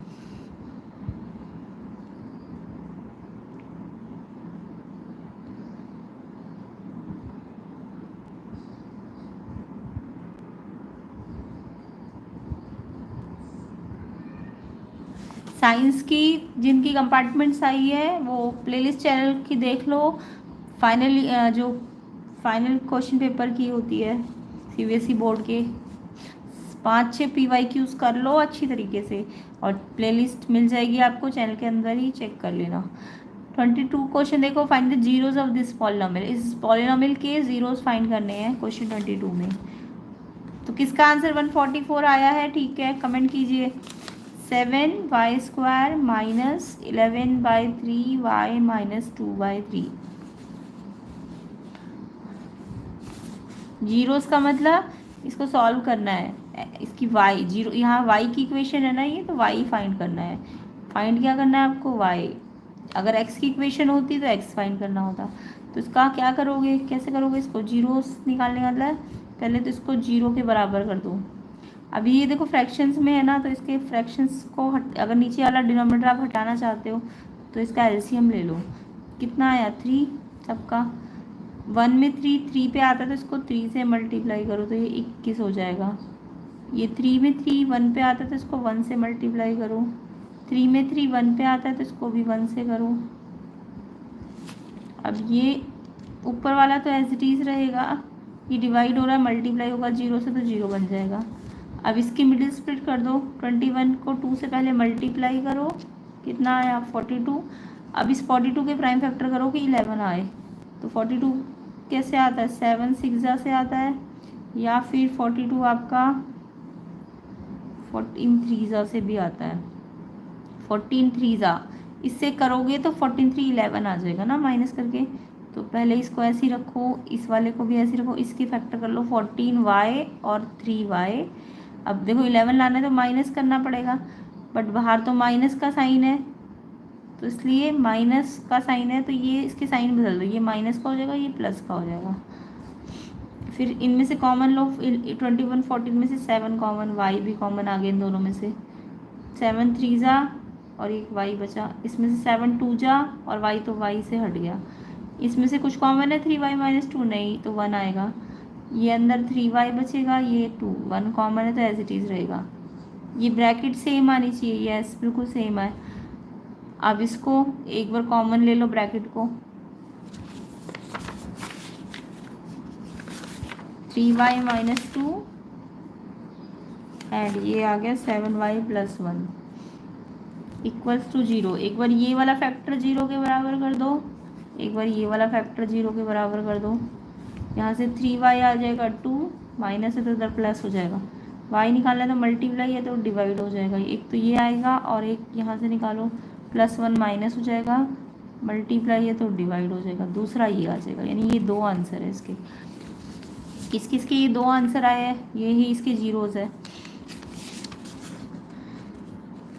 नेक्स्ट इसका चॉइस वाला क्वेश्चन है, क्वाड्रेटिक पॉलिनोमियल बनाओ x वाला, ये तो y वाला है ना, x में बनाना है, जिसका 1 0 15 है और सम ऑफ 0 42 है। अच्छा, तो क्वेश्चन नंबर 22 का बी वाला, जिसने बी वाला किया वो मैच करो। क्वाड्रेटिक पॉलिनोमियल में 1 0 दिया है, 1 0 का मतलब समझते हो? 0 का मतलब x होता है, याद रखना। x कितना दिया है इसका? 15, या फिर 0 को हम अल्फा और बीटा भी कहते हैं, तो मैंने अल्फा को 15 मान लिया, ठीक है। 0 मतलब x की वैल्यू, ठीक है। तो जीरोस के कितने होते हैं? 2 होते हैं अल्फा बीटा, तो अल्फा को 15 मान लो। तो और क्या दिया क्वेश्चन में? सम ऑफ 0, सम ऑफ 0 का मतलब अल्फा और बीटा का सम दिया है 42, है ना। तो अल्फा अगर आपको 15 दिया तो आप बीटा निकाल सकते हो 42 में से 15 को माइनस करके, बीटा आ गया 27। अब आपको पॉलिनोमियल बनाना है, तो पॉलिनोमियल बनाने का फॉर्मूला क्या होता है? x² minus sum of zeros, बाहर x plus product of 0। X square minus sum of zero मतलब अल्फा और बीटा को ऐड कर दो, 15 और 27, ये तो वैसे डायरेक्ट दिया भी था, 15 27 टोटल कितना दिया था इसका 42 एक्स। प्रोडक्ट ऑफ जीरो कैसे आएगा, इसको इससे मल्टीप्लाई करके 15 इंटू 27,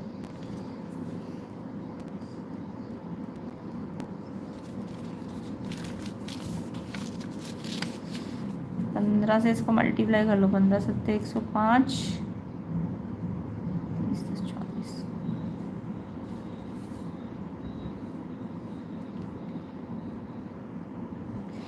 हाँ ये आएगा, ये है polynomial x square minus 42x plus 405। ये किस किस का आया है कमेंट करो, ये वाला पॉलिनोमियल बन जाएगा इसमें।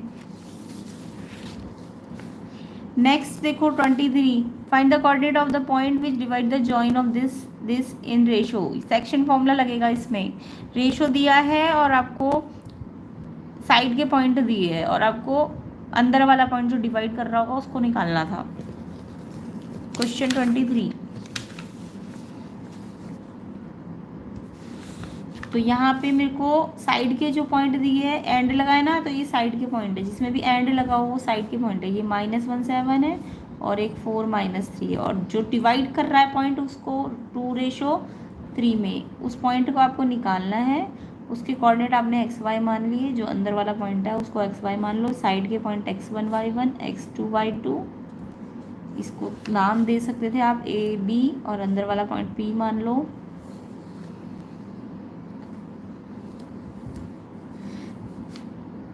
अब इसमें जब भी आपको रेशो दिया होता है तो आप सेक्शन फॉर्मूला यूज करते हो, यूजिंग सेक्शन फॉर्मूला। कैसे निकलता है, x m को x2 से मल्टीप्लाई, n को x1 से, m प्लस n। ऐसी y कैसे निकलता है, m को y2 से मल्टीप्लाई, n को y1 से, और नीचे m प्लस n। अब ये m और n क्या है, ये रेशो जो होता है इसे m और n कहते हैं। तो m कितना है इसमें 2 को x2 से करो, ये 2 को इधर वाले x से करना है, और 3 को इस वाले x से मल्टीप्लाई, n को x1 कितना है -1, मल्टीप्लाई का मतलब ब्रैकेट के बीच में कुछ साइन मत देना। m 2 है एंड n 3 है, 2 4 जा 8, 3 1 जा 3, इसमें एक माइनस है तो मल्टीप्लाई में लग जाएगा माइनस, अपॉन में 5, 8 -3 5/5, 5 से 5 कट गया, x आ गया 1। सेम ऐसी y के लिए सॉल्व करना था आपको।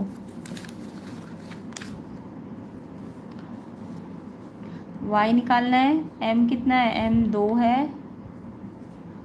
y2 इस 2 को y2 वाले से मल्टीप्लाई करो, फिर प्लस n 3 है, 3 को 7 से मल्टीप्लाई करो, अपॉन में m प्लस n, मल्टीप्लाई किया 2 3 या 6, एक माइनस है तो लगेगा, 3 7 जा 21, इसमें दोनों में प्लस है, प्लस माइनस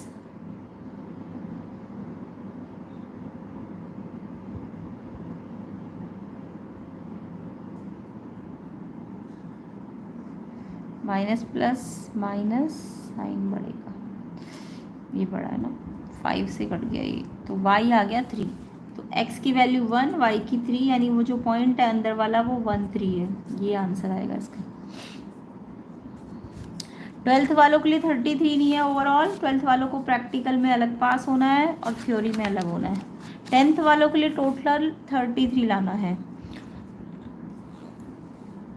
24th देखो, 23 का ऑप्शन वाला, using distance formula prove this are collinear.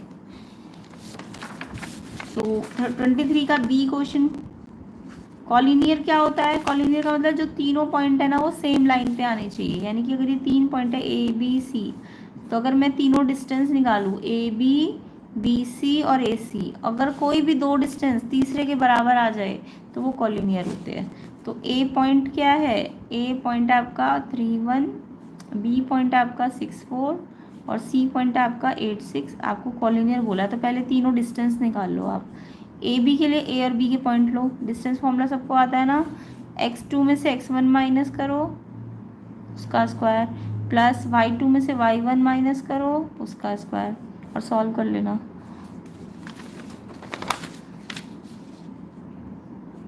Six minus 3 3, 3 का स्क्वायर 9, 4 - 1 3, 3 का स्क्वायर 9, तो ये आ गया √18। ऐसी बी सी पे डिस्टेंस फॉर्मूला लगाओ, बी और सी के पॉइंट लो, 8 में से 6 को माइनस करो स्क्वायर, वाई में से वाई वाला माइनस करो उसका स्क्वायर, फिर रूट कर दो। तो 8 माइनस 6 2, 2 का स्क्वायर 4, 6 माइनस 4 2, 2 का स्क्वायर 4, तो ये आ गया √16। ऐसे ए सी निकालो, ए और सी में डिस्टेंस फॉर्मूला लगाओ, 8 में से 3 माइनस किया उसका स्क्वायर, 6 में से 1 माइनस किया उसका स्क्वायर, रूट लगा दो। फॉर्मूला पता है ना, एक्स में से एक्स वाला माइनस करके स्क्वायर, वाई में से वाई वाला माइनस करके स्क्वायर, ये होता है डिस्टेंस फॉर्मूला। 8 माइनस 3 5, 6 माइनस 5 5 का स्क्वायर, 5 का स्क्वायर 5 का स्क्वायर, 25 25 √50। अब देखो कोई दो का टोटल 3 के बराबर आना चाहिए। अब ये √18 को सिंप्लीफाई करना तो आता होगा, अदरवाइज ट्रिक लगा देना, जब ये सेम होते ना तो 9√2 आएगा। ये √16 आया है तो ये तो 4 ही आ जाएगा, नहीं 4 4 8 है ना ये तो। तो ये 8 का मतलब नहीं, ये 3 का स्क्वायर था ना, तो ये 3√2 आएगा, ये 2√2 आएगा और ये आएगा 5√2।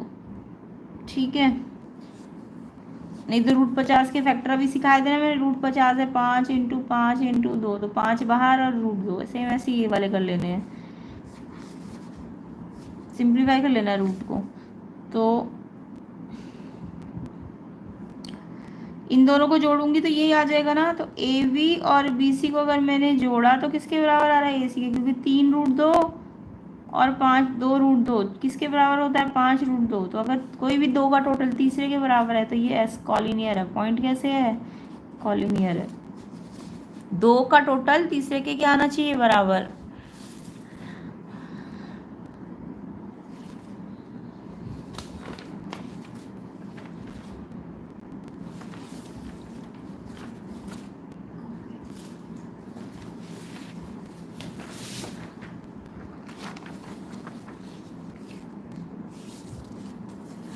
क्वेश्चन 24 देख लीजिए।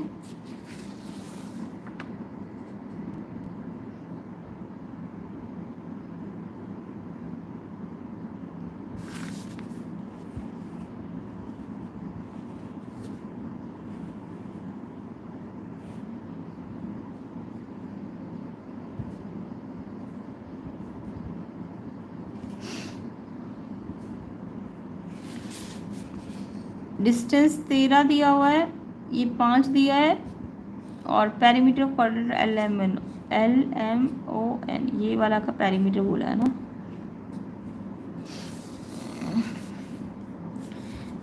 LMON का पेरीमीटर निकालना है, पेरीमीटर। तो पेरीमीटर के लिए क्या है, इसकी जो भी बाउंड्री है वो सारी लेनी पड़ेगी। LM लेना पड़ेगा, MO plus ON plus LN, ये होता है ना पेरीमीटर।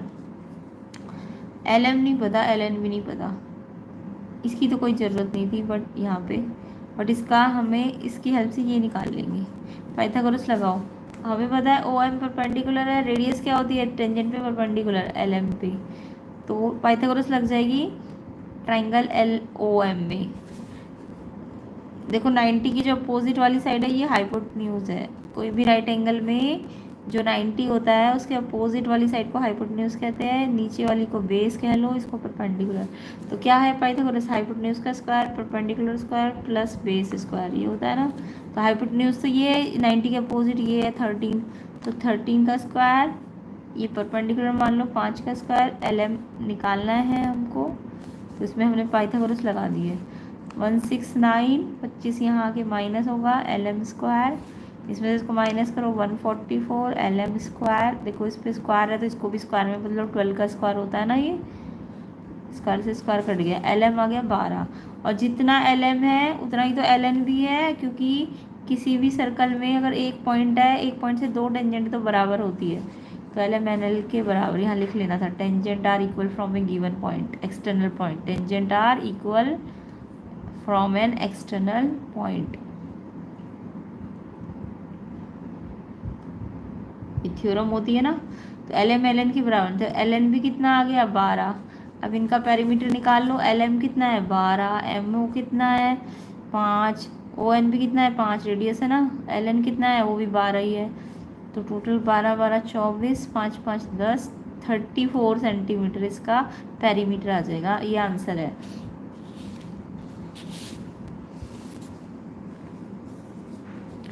25 देखो 3 cot A 4 दिया, ये फाइंड करना था।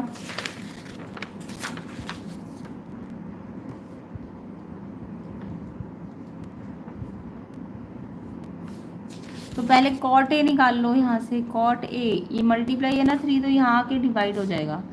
अब cot पता है, अब हमें निकालना है cos square A minus sine square A। तो cot क्या होता है, बेस अपॉन परपेंडिकुलर, ये सबको पता है ना।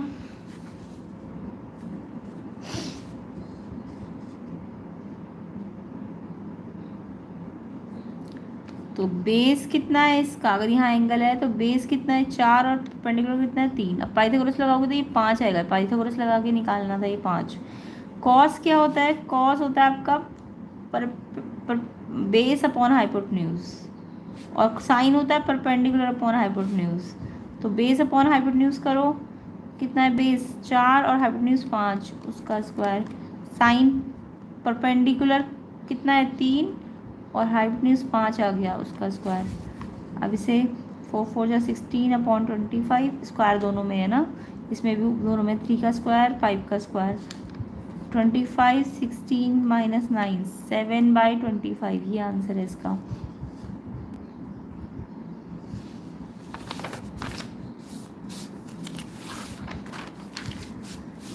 नेक्स्ट सेक्शन सी,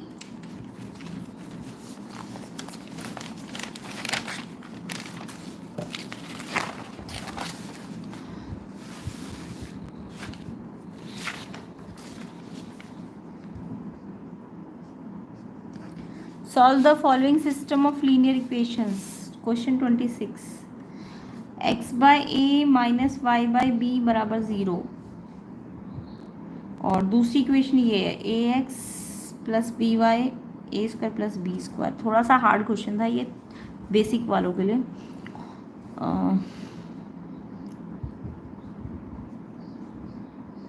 इसको तो क्रॉस एलिमिनेशन से ज़्यादा आसान पड़ता है, बट वो सिलेबस में है नहीं।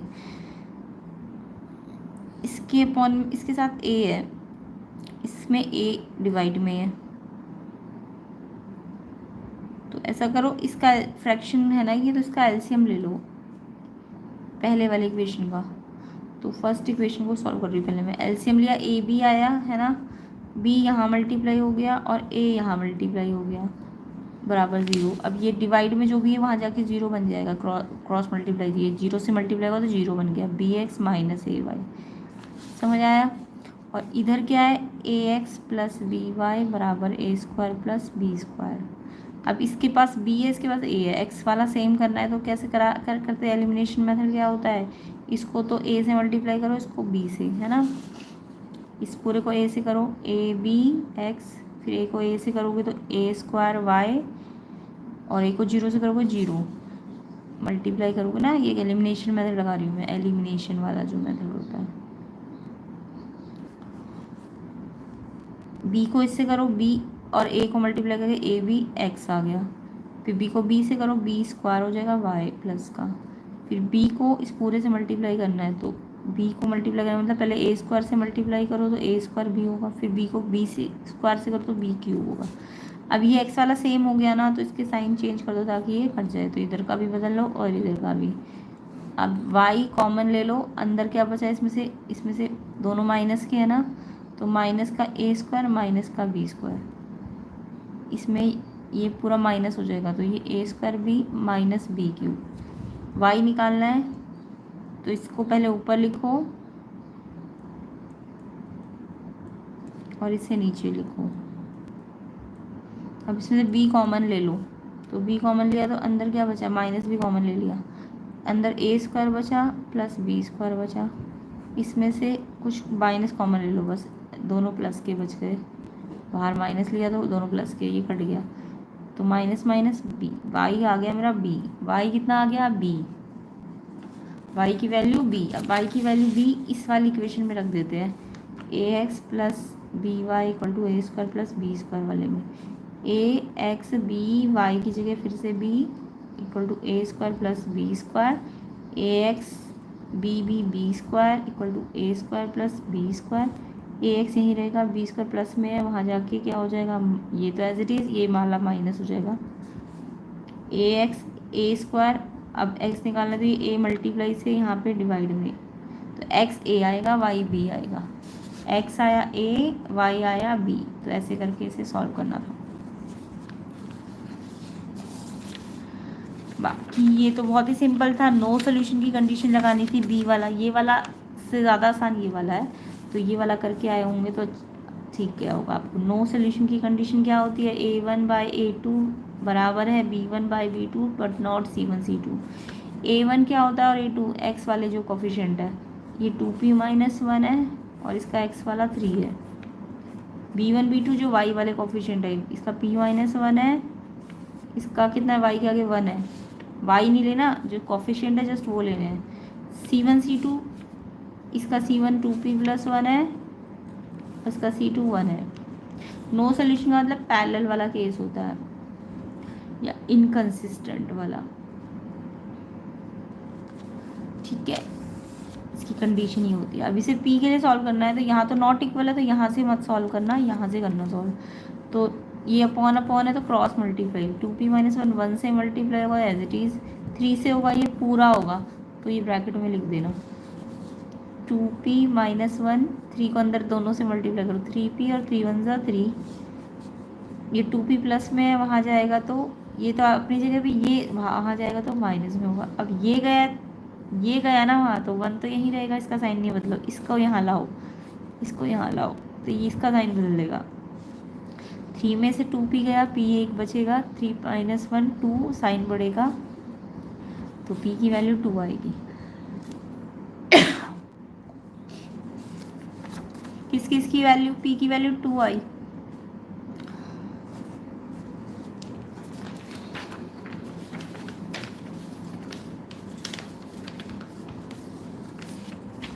क्वेश्चन 27 देखो, if point this is equidistance from this and this, x निकालना था, बहुत ही सिंपल था, ये वाला पॉइंट इक्विडिस्टेंस पे इनसे, तो ये वाला पॉइंट इक्विडिस्टेंस पे, तो ये ऊपर रखो, और जो एंड जिनमें लगा है उनको यहाँ पे नीचे रखो।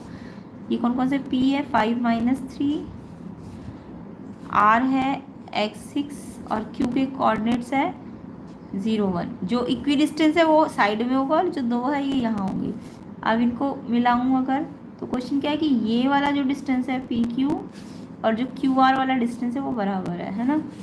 अब डिस्टेंस फॉर्मूला लगाओ क्यू पी और क्यू आर में, तो ये रूट आ जाएगा, तो इसलिए इस पर स्क्वायरिंग कर दो पहले ताकि रूट हट जाए। वैसे तो डिस्टेंस फॉर्मूले में रूट होता है ना, x2 - x1 का whole square plus y2 - y1 का होल स्क्वायर, तो अगर ये रूट हटाना है दोनों साइड से तो स्क्वायरिंग कर देना, तो रूट लिखने की ज़रूरत नहीं है, सीधा x। अब अगर इसका बीच का डिस्टेंस फॉर्मूला लगाओगे तो 5 में से 0 माइनस किया उसका स्क्वायर, x में से x वाला माइनस, y में से y वाला, -3 में से माइनस करो 1 उसका स्क्वायर, रूट इसलिए हटा दिया क्योंकि स्क्वायर कर दिया है। सेम ऐसे क्यू और आर में डिस्टेंस फॉर्मूला लगाओ, x में से x वाला माइनस करो, x में से 0 का स्क्वायर, y कितना है 6 इसका 1, 6 में से 1 का स्क्वायर, 5 - 0 5 होता है, 5 का स्क्वायर 25, -3 - 1 माइनस का कितना हो गया 4, minus minus plus, sign minus का, -4 का स्क्वायर करो 16, और माइनस है तो 2 बार प्लस बन जाएगा। x - 0 तो x होगा, इसमें आइडेंटिटी लगाने की जरूरत नहीं क्योंकि x में से 0 माइनस करके तो x ही आ जाएगा, तो आइडेंटिटी लगाने की जरूरत नहीं है आपको, x स्क्वायर हो जाएगा ये। 6 - 1 कितना होता है 5, 5 का स्क्वायर 25, 25 यहाँ भी प्लस का यहाँ भी, या तो यहाँ प्लस है तो उधर जाके माइनस करके काट देना, या ऐसे ही कट गया, तो x स्क्वायर आ गया 16। अब ये स्क्वायर हटेगा तो यहाँ रूट लग जाएगा, यहाँ से स्क्वायर यहाँ पे रूट लगेगा, 16 का स्क्वायर रूट 4, अब रूट है स्क्वायर रूट तो प्लस और माइनस दोनों में आएगा, तो x की ये 2 वैल्यूज़ आएंगी +-4। उसके बाद इन्होंने बोला डिस्टेंस क्यू आर और पी आर में निकालो, ये आप खुद कर सकते हो। क्यू आर पॉइंट मिल गया ना, तो क्यू आर, क्यू कितना आया, क्यू तो 0 1 था, आर कितना था x6, x कितना आ गया मेरा 4, और ये वाला तो 6 दिया हुआ है, प्लस माइनस दोनों है, ये प्लस भी है और माइनस भी है, तो एक बार प्लस 4 करके डिस्टेंस फॉर्मूला लगाना, एक बार माइनस करके। मैं कैसे निकालोगे क्यू और आर में डिस्टेंस फॉर्मूला? ये निकाला है ना अभी हमने एक्स, तो प्लस 4 करके करो। 4 में से एक्स वाला माइनस किया उसका स्क्वायर, वाई में से वाई वाला माइनस किया उसका स्क्वायर, और रूट करो। यहाँ में मैंने स्क्वायरिंग थोड़ा ना की है, ये तो रूट लगेगा। 4 का स्क्वायर 16, 6 माइनस 1 5 का स्क्वायर 25, 16 और 25 कितना होता है 41 रूट। अब ऐसे ही आप -4 करके भी करना, सेम ही आएगा। फिर और क्या निकालना था, पी आर। पी क्या है, पी है मेरा 5 - 3। पी और आर में डिस्टेंस फॉर्मूला लगाओ। 5 में से माइनस करा +4, तो 5 - 4 का स्क्वायर।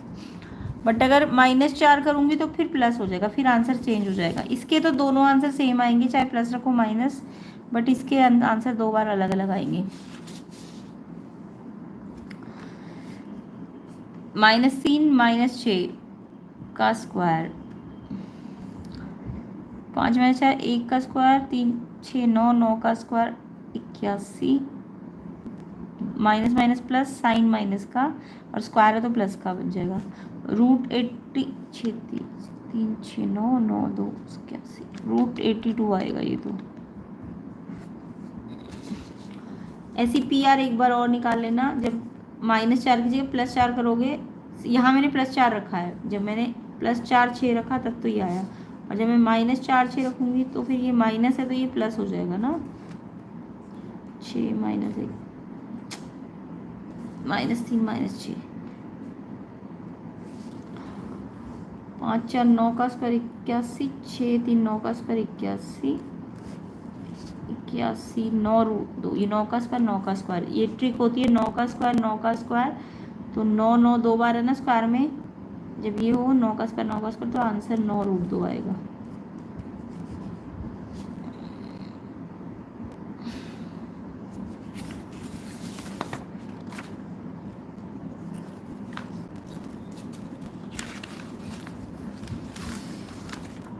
किस किस के आंसर मैच कर रहे हैं? 28, ये तो एनसीईआरटी का ही क्वेश्चन है आपका। sin theta -2 sin cube theta upon में 2 cos cube theta minus cos theta बराबर tan थीटा, ये प्रूफ करना है। तो लेफ्ट हैंड साइड को लेके चलना था आपको।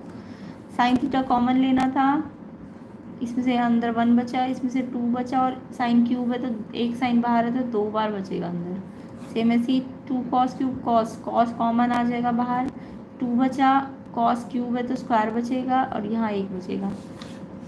अब साइन अपॉन कॉस तो 10 होता है, यानी ये 10 इसी से बन गया, तो ये कैंसिल हो जाना चाहिए। तो कैंसिल कैसे करोगे आप, या तो इसको कॉस में बदलो या इसको साइन में बदलो, तो किसी एक को बदल दो। ऊपर वाले को मैं ऐसे ही रहने देती हूँ, नीचे वाले में कॉस की जगह 1 - साइन स्क्वायर लिख सकते हो। आइडेंटिटी होती है ना, कॉस स्क्वायर क्या होता है 1 - साइन स्क्वायर। ये तो 10 बन चुका है। कॉस साइन बाय कॉस क्या होता है tan थीटा,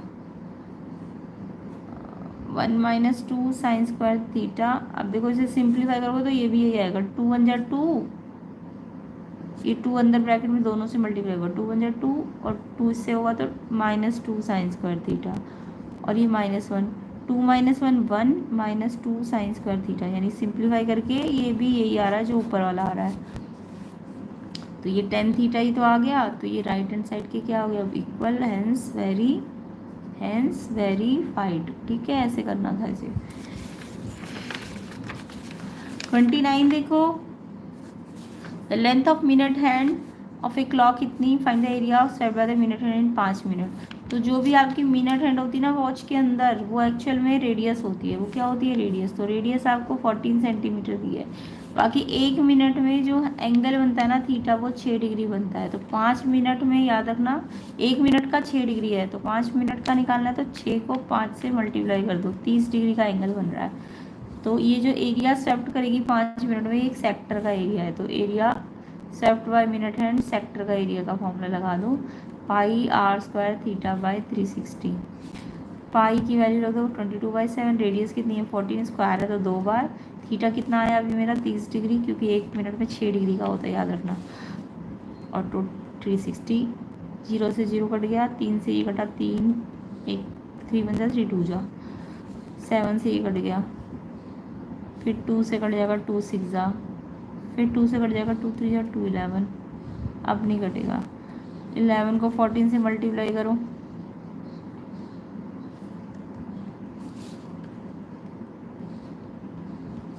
154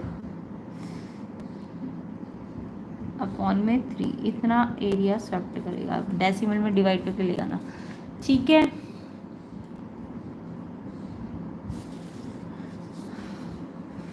इसका देखो,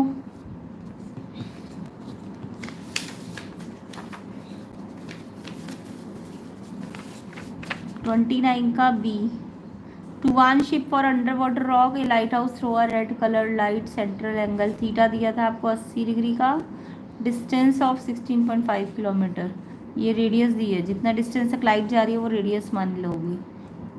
एरिया कितना, तो जब भी कोई लाइट हाउस घूमेगा अपनी लाइट फेंकेगा तो वो एक सेक्टर बना देगा, तो एरिया ऑफ सेक्टर का ही फॉर्मूला, एनसीईआरटी का ही क्वेश्चन था ये। सेक्टर का एरिया का फॉर्मूला लगा दो, pi r square theta by 360, pi 22/7, radius दी है, ये है रेडियस, जो लाइट हाउस की डिस्टेंस है ना वही रेडियस है, 16.5 किलोमीटर। 2 बार थीटा कितना दिया, 80 डिग्री का, अपॉन में 360, 0 से 0 कट गया, 4 से कट जाएगा, 4 2 जा, 4 9 जा, ये 7 से कटेगा, 7 2 जा, हाँ 7 2 जा 14, नहीं कटेगा 7 से, 9 से कटेगा, 9 1 जा 9, 7 नहीं कटेगा, मल्टीप्लाई करके 7 9 जा 63 से डिवाइड करना है इसको, बस कैलकुलेशन लंबी हो गई इसकी। तो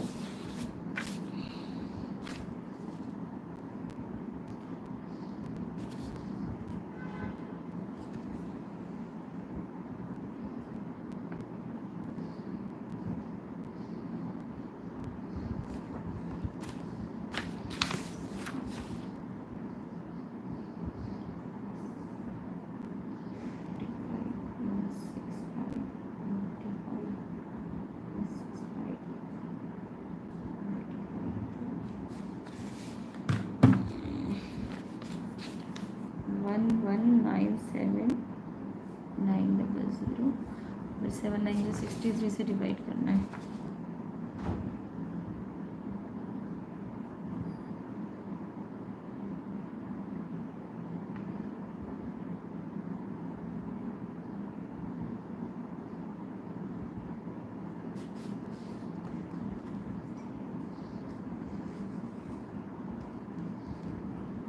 कैलकुलेशन वाइज थोड़ा हार्ड क्वेश्चन है ये, इतना एरिया आ जाएगा इसका अप्रॉक्सीमेटली।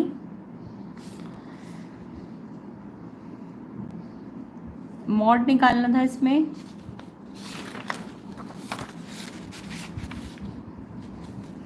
क्वेश्चन 30, 0 से 20, 20 से 40 से 60, 60 से 80, 80 से 100।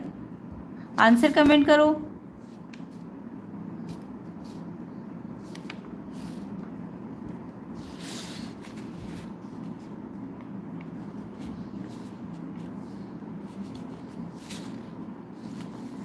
देखो मॉड के लिए क्या करते हैं, ये एक्स है, ये क्लास इंटरवल्स है, और ये आपको जो भी मार्क्स दिए, और ये नंबर ऑफ को मतलब फ्रीक्वेंसी। इसमें फ्रीक्वेंसी को हाईएस्ट ढूंढो कहाँ पे है, ये ना हाईएस्ट फ्रीक्वेंसी, तो ये ऐसे लाइन लगा दिया करो। तो जब भी मॉड निकालना हो तो हाईएस्ट फ्रीक्वेंसी ढूंढनी होती है, हाईएस्ट फ्रीक्वेंसी, उसके आगे लाइन लगा के आपको मॉडल क्लास मिल जाएगी। मॉडल क्लास कितनी आ गई इसकी, 40 से 60, ठीक है। कई बार मॉडल क्लास पूछते हैं, तो ये हमारी मॉडल क्लास है, ये हाईएस्ट फ्रीक्वेंसी, इसको F1 बोलो, हाईएस्ट फ्रीक्वेंसी। इससे ऊपर वाली F0 है, उससे नीचे वाली F2 है, और ये मॉडल क्लास है। इसमें ये जो आगे वाला है ये लोअर लिमिट है L। इसका मॉड का फॉर्मूला लगा दो, L plus F1 minus F0 upon में double F1 minus F0 minus F2 multiply H। पहले से मल्ट करना, फिर L से प्लस करना। L कितना है 40 प्लस F1 कितना आया 30, F0 से ऊपर वाला double of F1 double of F1 यानी 30 का, और उसमें से ये वाला भी माइनस करना और ये वाला भी। H क्या है, जो गैप है, कितने का गैप है दोनों में, साइज कितना है, क्लास साइज 20-20 का है ना। H कितना है इसमें, 40 और 60 में 20 का।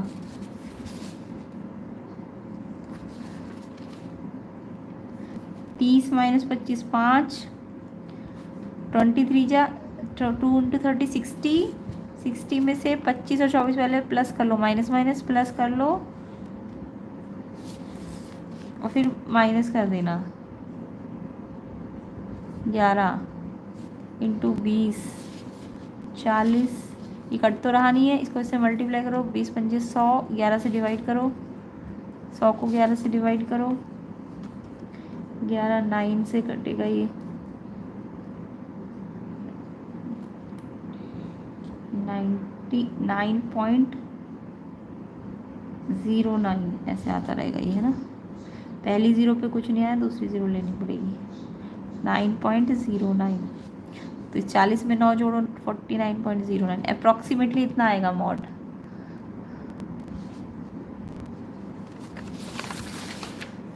Prove that the parallelogram circumscribe a circle is rhombus. तो ये क्वेश्चन भी मैंने करा रखा था पहले भी। इसमें पैरेललोग्राम दिया है ABCD, मान लो ये PQRS पे टच कर रहा है इसको,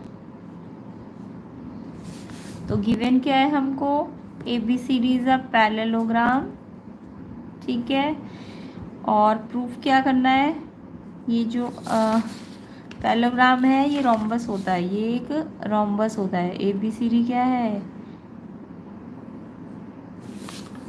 parallelogram circle is a rhombus. हाँ ये रोम्बस है, ये प्रूफ करना है। तो इसमें हमें पता है कि AP किसके बराबर हो जाएगा, A से AP है तो AS के बराबर हो जाएगा। टेंजेंट इक्वल वाली प्रॉपर्टी लगानी है, इक्वल वाली, ठीक है। AP AS के बराबर। अब ये AS किसके, AS के साथ कौन सी, SD, तो AS के नीचे SD लिख दो, या DS, DS D से तो DR के बराबर है। अब ये DR कहाँ पे किसके साथ जुड़ी है, CR, CR इसके नीचे लिख दो, CR C पे है तो CR CQ के बराबर है। और CQ के साथ क्या है, BQ, BQ इसके नीचे, CQ के नीचे लिखना, साइड बिल्कुल ध्यान से करना, BQ BP के बराबर है, BQ BP के बराबर है ना।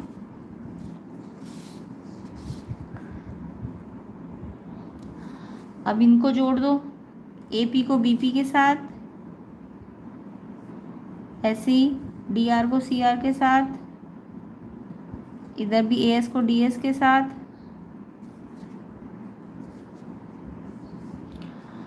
और CQ को BQ के साथ। 4 इक्वेशन है, चारों को जोड़ दिया, ठीक है। AP BP को जोड़ोगे तो क्या आएगा, AP और BP को जोड़ने पे AB मिलेगा, और DC और DR को जोड़ने पे DC मिलेगा।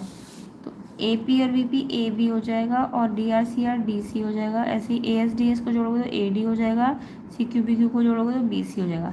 अब क्योंकि ABCD पैरेललोग्राम भी है, पैरेललोग्राम में तो उसकी क्या प्रॉपर्टी है, AB और DC तो बराबर होती है ना पैरेललोग्राम में, तो AB DC की जगह AB लिख दो, ऐसी AD BC की जगह भी AD लिख दो, क्योंकि पैरेललोग्राम में अपोजिट साइड इक्वल होती है। तो 2AB इक्वल टू 2AD, तो 2 से 2 कट गया। तो देखो अपोजिट साइड के साथ साथ एडजेसेंट भी बराबर आ गई, इट मीन चारों साइड बराबर हो गई है। तो हम बोलेंगे पैरेललोग्राम तो था ही, एडजेसेंट भी बराबर है, तो यानी चारों साइड बराबर है, AB BC CD AD चारों बराबर है। तो हेंस ABCD क्या है, एक रोम्बस है, ये लिखना था आपको।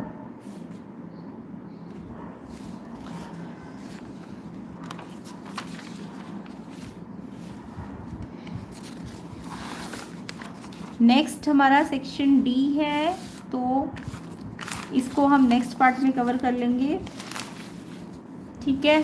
तो सेक्शन D के ये सारे क्वेश्चंस हैं, इनको हम नेक्स्ट पार्ट में कवर करेंगे। एंड करा इसलिए रही हूँ, जो नेक्स्ट ईयर वाले बच्चे हैं उनके लिए ये इंपॉर्टेंट PYQ है, तो अच्छी तरह से इसे प्रैक्टिस करना है। चाहे नेक्स्ट ईयर जो बोर्ड के एग्ज़ाम देंगे उनके लिए इंपॉर्टेंट क्वेश्चन पेपर है, तो उसकी आपको अच्छी तरह से प्रैक्टिस भी करनी है। तो ये सारे क्वेश्चन हम नेक्स्ट पार्ट में कवर करेंगे। एंड कमेंट कीजिए जिनका पेपर आज हो गया है, कैसा गया एग्ज़ाम एंड कितने सही है अभी तक आपके। सारे बच्चे कमेंट कर देना। ये सेक्शन डी और ई को हम नेक्स्ट पार्ट में कवर करेंगे। वीडियो को ज़्यादा से ज़्यादा शेयर कर देना एंड लाइक कर देना। ये इसके केस स्टडी क्वेश्चन है, इन्हें भी हम कवर कर लेंगे। 30 S1 S2 को अभी जस्ट थोड़ी देर में कराएंगे, तो आप चेक कर लेना।